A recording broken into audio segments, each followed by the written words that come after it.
It's science time. How are you liking this unit? Isn't it fun to learn about animals and their habitats? I hope you're enjoying it. Today we are going to start learning about another habitat. And so this is to get us ready for our quiz on, we did a quiz yesterday, that was for last week. So we're going to do a lesson today and tomorrow and Thursday, and then we'll do another quiz. And this one is going to be more about the savanna. Some of the words that you're going to need to know for this quiz, I'm just going to tell you to them right now, and then we'll keep listening for them and watching them during our lessons. One of the words is coexist. And coexist means to live peacefully together at the same time or in the same place. For example, the cat and the dog were able to coexist at my grandmother's house. So that means the cat and the dog both lived there at the same time. And although they weren't part of the same species or family, they were able to get along and maybe even help each other out a little bit. Coexist, all right? To live peacefully together at the same time, the same place, and maybe even help each other out a bit. That was what coexist means. What word? Say coexist. It means existing together, all right? The next word we want to make sure we know about for the quiz is hardy. Hardy. A hardy means able to survive in unfavorable or harsh conditions. For example, the cactus is a hardy plant. It's able to survive in the harsh conditions of the desert. Now, sometimes we talk about food being hardy. And so if food is hardy food, it means it gives us a lot of energy or is able to make us feel good for a long time. So that's what a hardy would mean. Some other words we're going to hear and that will be part of our quiz is predator and prey. A predator is the one who is searching out for animals and trying to eat them. That's the predator. The prey are the animals that are getting hunted. For example, a lion is a predator and a deer is its prey, or an antelope is its prey. So predator is the one that searches for the animal. Prey is the one that has to run away and hide so it doesn't get eaten, okay? And the last word that we're going to talk about is prickly, small and sharp. An example of prickly is a cactus. Cactuses have pricklies on them rather than having leaves. They're just pokey little pointy things, prickly. So if something is prickly, it's pointy or sharp. Let's go to our slides. So the next habitat we're going to talk about is located in Africa, and it's right over here, and it's called the East African Savanna. And some of our favorite animals live in the savanna. Let me just trying to use my iPad here, see if I can get to the right place. All right.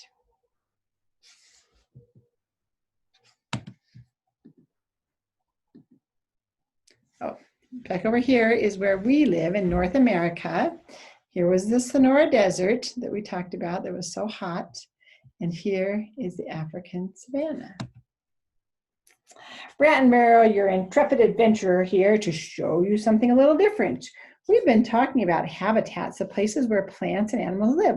And we spent time in 3 of the most extreme habitats in the world: the freezing Arctic tundra, the Arctic Ocean, and the scorching Sonora Desert.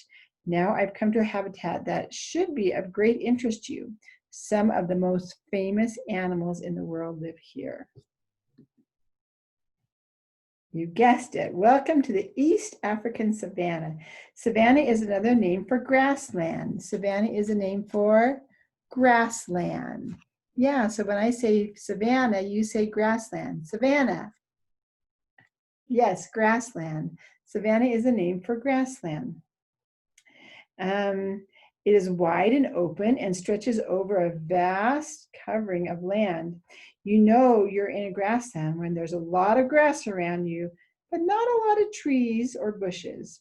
The Eastern African savanna has very warm weather all year round. However, it only has 2 seasons, the rainy summer and the dry winter. The plants and animals that live here have had to adapt to these two very different kinds of weather in the summer and winter. Luckily, I brought my umbrella just in case it starts to pour. So they have two basic seasons. Does it ever snow there? Nope, it doesn't ever snow there. It's close to the equator, and we learned in kindergarten that when it's close to the equator, it's hot, hot, hot. Yeah, and so the savanna is a very warm place, a place that's warm most all the year round, but it does get a lot of rain during the summer months. Let's read, oops. Boy, I can barely see a thing in all this tall grass. There's so much of it. As the name grassland suggests, grass is the most important plant growing in the savanna. The grasses are very hardy. Hardy, that was one of our vocabulary words, which means it can survive the tough conditions of their habitat. A long spell of dry, hot weather, as well as a heavy rainfall and flooding. The grass has adapted to these conditions by growing very deep roots. Even if the grass above ground is destroyed, the roots underground, they survive and the grass can grow back. The grass in your backyard might take a whole week to grow an inch. Okay, let's keep reading here. Yikes, I am surrounded by hooves. What are hooves, you ask? That's the feet of these zebras. That's because grass is food for many of these large animals like elephants, zebras, gazelles, and antelopes. They chew on grass all day long. I don't think grass is all that tasty, to tell you the truth, but these animals depend on the nutrients of grass to survive. It's all they need to eat. It would seem that because so many animals eat the grass in the savanna every day, there wouldn't be very much grass left after a while. But remember that this grass grows back very quickly. So there's usually plenty for the different herbivores like the zebra and the antelope to eat. Did you hear me say that big word, herbivore? Herbivores are animals that eat plants. And so any animal that eats plants can be classified as a herbivore. Herbivore. So we're going to see that on our quiz. So make sure you remember that word, herbivore. A herbivore eats plants. A herbivore does not eat any meat. It doesn't eat bugs, doesn't eat fish, doesn't eat anything that's made from another animal. It only eats plants. So, for example, a zebra is a herbivore. An elephant and giraffe, they are all herbivores. Now, there's a cute giraffe. He's a herbivore, right? Grass is not the only important source of food in the savanna. Many animals get their meals from the acacia tree. Giraffes with their long necks and tongues are able to eat the twigs and leaves from the top of the acacia tree. Not only are giraffes' tongues long, they are tough. It's a good thing too because these twigs of the acacia tree are covered with sharp thorns that the giraffe eats along with the twigs and leaves. You could say it's prickly, right? It's a prickly tree because it has pokey thorns on it.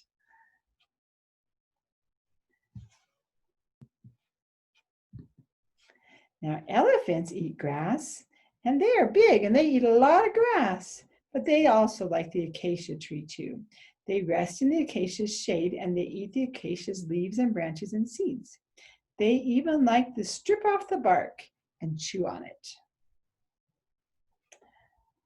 Okay, that's as far as we're going to go today. Did you hear some of those words that we talked about? Hardy. Hardy means it's tough. It's not going to die. Even if the rain doesn't come for a long time, that grass in the eastern savanna is very hardy. It comes back eventually. When it rains again, it grows again because it's so hardy. The acacia tree probably is quite hardy too. Yes. Did you hear the word herbivore? Herbivore means it's an animal that eats plants. Did you say plants before me? Plants, that's right. Herbivores eat plants. Nice job. All right. Thanks, boys and girls, for coming to the Savannah with me today. And I will see you again tomorrow.